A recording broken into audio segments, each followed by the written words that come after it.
നിങ്ങൾക്ക് കോള് വന്നാലും കോൾ അങ്ങോട്ട് ചെയ്താലും സ്പീക്കർ ഓൺ ചെയ്ത് വേണം സംസാരിക്കാൻ. ശരി മാഡം. ശരി സാർ. ഡോ പിന്നെ നോക്കിക്കുന്നേ, താൻ പോയി തന്റെ ജോലി നോക്ക്. സാർ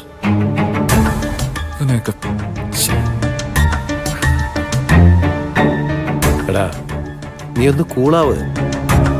എല്ലാരും കൂടി ഇങ്ങനെ സമാധാനം കളയാൻ തുടങ്ങി ഞാൻ പിന്നെ എന്താ ചെയ്യണ്ടങ്ങളെ?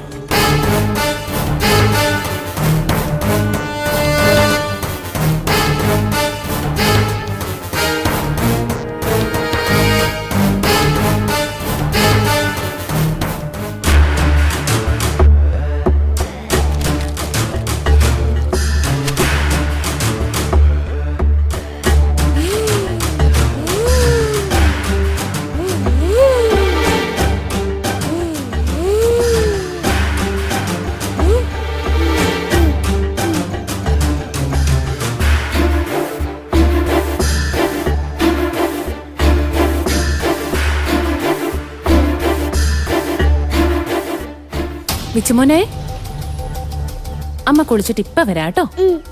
അതുവരെ ഇവിടെ ഇരുന്ന് കളിച്ചോണേ. ഈ ഫോണ് കണ്ടോ? അതെ, ഫോണ് താഴെയിട്ട് പൊട്ടിക്കരുത് കേട്ടോ.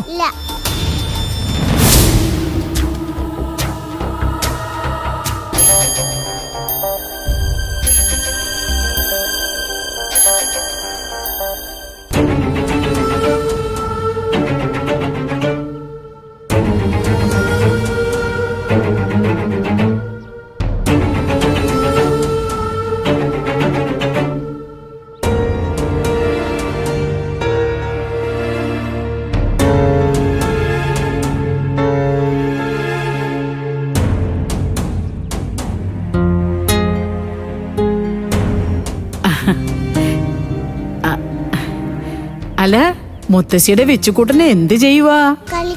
ഫോണിൽ കളിച്ചുവാനോ? ഓ, തൊള്ളയുടെ കുന്നായ്മ മുഴുവനും ഈ കുരുപ്പിനും കിട്ടിയിട്ടുണ്ട്. മോനെ, മുത്തശ്ശി ഒരു കഥ പറഞ്ഞു തരട്ടെ? അതെന്താ നിനക്ക് കഥ കേട്ടാല്? നല്ല കഥയാ, ആമയുടെയും മൊയലിന്റെയും കഥ. വേണ്ട, എനിക്ക് ഫോൺ മതി. ഓ, അതെ, ഫോണിൽ കുട്ടികൾ കളിക്കുന്നത് നല്ലതല്ല. ഇതിൻ്റെ ഉള്ളിലൊരു കോക്കാച്ചിയുണ്ട്, അത് കുട്ടികളെ കടിച്ചു പറിക്കും. ആ, മുത്തശ്ശിക്ക് താ ഫോണ്. മുത്തശ്ശി വേറെ കളിപ്പാട്ട് എടുത്തു തരാം. വേണ്ട, ഞാൻ തരൂല. ഓ, ഇനിയിപ്പോ എന്ത് ചെയ്യും? പേടിച്ചു വാങ്ങിച്ച ചെറുക്കൻ കരയും, പിന്നെ എല്ലാരും അറിയും. ഓ, കളിക്ക്, നന്നായിട്ട് കളിക്ക് കേട്ടോ. ഓ,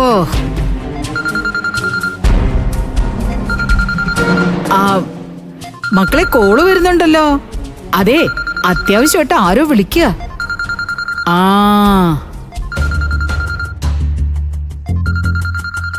ആനന്ദമാഷാണല്ലോ.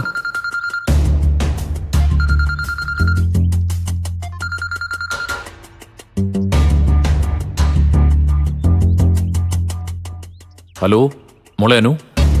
അനുവല്ല, ഞാനേ സുശീലയാ. അനു കുളിക്കാൻ കയറിയിരിക്കുക, അതാ എനിക്ക് ഫോൺ എടുക്കാൻ പറ്റിയത്. എന്റെ മാഷേ, ഞാനിവിടെ തടവിൽ കിടക്കുന്ന അവസ്ഥയാ. ആരെങ്കിലും എന്നെ ഒന്ന് രക്ഷിക്കാൻ തയ്യാറായില്ലെങ്കിൽ ഞാൻ ഇവിടെ കിടന്ന് ചത്തുപോകും.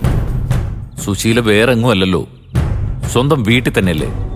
അവിടെ ഇന്ദ്രനും സത്യനും സോനയൊക്കെ ഉണ്ടല്ലോ, പിന്നെന്താ പ്രശ്നം?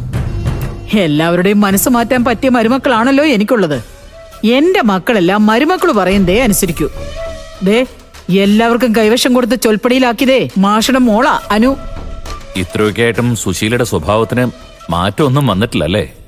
ഓ, എന്റെ സ്വഭാവത്തിന് ഒരു കുഴപ്പമില്ല. എല്ലാരും കൂടി എന്നെ ഇപ്പൊ ജയിലിലാക്കിയിരിക്കുന്നേ. എല്ലാം കേട്ടിട്ട് ഒന്നും മിണ്ടാതെ നിന്നിട്ട് കാര്യമില്ല.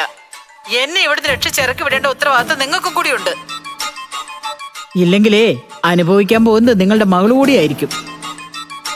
ദേ, അവളുടെ പേരെഴുതി വെച്ചിട്ട് ഞാൻ ഈ വീട്ടിൽ കെട്ടി തൊങ്ങിച്ചാവും, നോക്കിക്കോ. അതുകൊള്ളാം. ഇത്രയും നാള് ജീവിച്ചുകൊണ്ട് നിങ്ങൾ എന്താ നേടിയെടുത്തത്? സ്വന്തം മക്കൾക്ക് നാണക്കേടുണ്ടാക്കി വെച്ചതല്ലാതെ എന്തെങ്കിലും നല്ല കാര്യം നിങ്ങൾ ചെയ്തോ?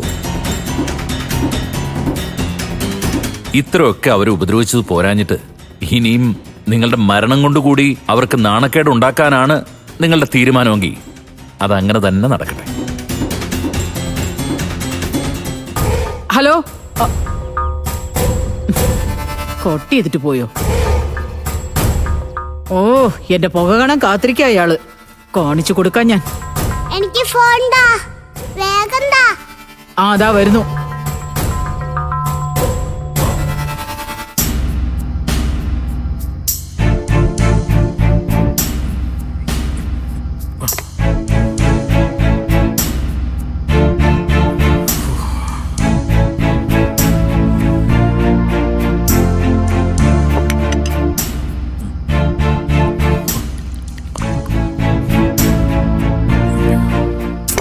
എന്താ രഘുവേട്ടത്? എന്നും ഇത് തന്നെയാണോ അവസ്ഥ? മനസ്സിന് ഒരു സമാധാനമില്ല മഞ്ചാടി. ഞാൻ ഒരു ആശ്വാസത്തിന് വേണ്ടി അല്പം കുടിച്ചത്. ഇങ്ങനെ കുടിച്ച് ബോധമില്ലാതായ സമാധാനം കിട്ടോ? രഘുവേട്ടൻ ഇത് ആരോടുള്ള ദേഷ്യം തീർക്കുന്നതാ? ദേഷ്യം എന്നോട് തന്നെ, ആർക്കും വേണ്ടാത്ത എന്നോട്.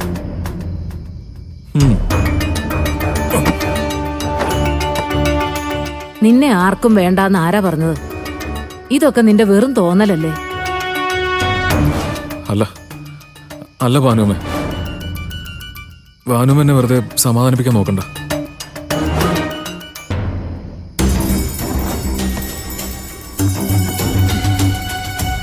അമ്പിളി ചേച്ചിക്ക് മോൾക്കും രഘുവേട്ടൻ മാത്രമേ ഉള്ളൂ. ചേച്ചി ഇപ്പൊ ഈ കാണിക്കുന്ന ദേഷ്യം പോലും രഘുവേട്ടനോടുള്ള സ്നേഹ കൂടുതലും ഉണ്ടാ. സ്നേഹക്കൂടുതലുകൊണ്ടാണ് പോലും. നീ അത് തമാശ പറയാം. സ്നേഹക്കൂടുതലുകൊണ്ട് ഭർത്താവിനെ അടുപ്പിക്കാതിരിക്കുക, മറ്റുള്ളവർ മുമ്പിൽ നാണം കെടുത്തുക. കൊള്ളാം. രഘു, നീ ഇങ്ങനെ സ്വയം നശിച്ചതുകൊണ്ട് പ്രശ്നങ്ങൾക്ക് പരിഹാരമാകുമെന്ന് കരുതുന്നുണ്ടോ? ഇല്ല. കുഴിക്കാതിരിക്കുന്നത് കൊണ്ടും പ്രശ്നം തീരുമോ? ഇല്ലല്ലോ, അല്ലേ? അപ്പൊ രഘുവേട്ടന് ഈ ശീലം മാറ്റാൻ ഉദ്ദേശമൊന്നുമില്ലെന്നാണോ? എന്താ ഒന്നും മിണ്ടാത്തെ? ആരെ തോപ്പിക്കാൻ ഈ നോക്കുന്നേ? ഓരോന്ന് ചെയ്യുന്നതിന് മുൻപ് ലച്ചുമോളെ കുറിച്ചെങ്കിലും ഒന്ന് ഓർക്ക്. ഒരു കള്ളുകൂടിയന്റെ മകളെന്ന് അവൾ അറിയപ്പെടണോ? അല്ല, ഇതൊക്കെ ചോദിക്കാൻ എന്നെ ഉപദേശിക്കാൻ നീ ആരാ? എന്റെ ഭാര്യയോ അമ്മയോ ഒന്നും അല്ലല്ലോ. അല്ലല്ലോ, എന്നെ ആരും നന്നാക്കണ്ട. എന്റെ ജീവിതം എങ്ങനെ ജീവിക്കണമെന്നേ എനിക്കറിയാം. അപ്പൊ ഞാൻ രഘുവേട്ടന് ആരുമല്ലേ? മച്ചാടി, എനിക്ക് ആരുമില്ല.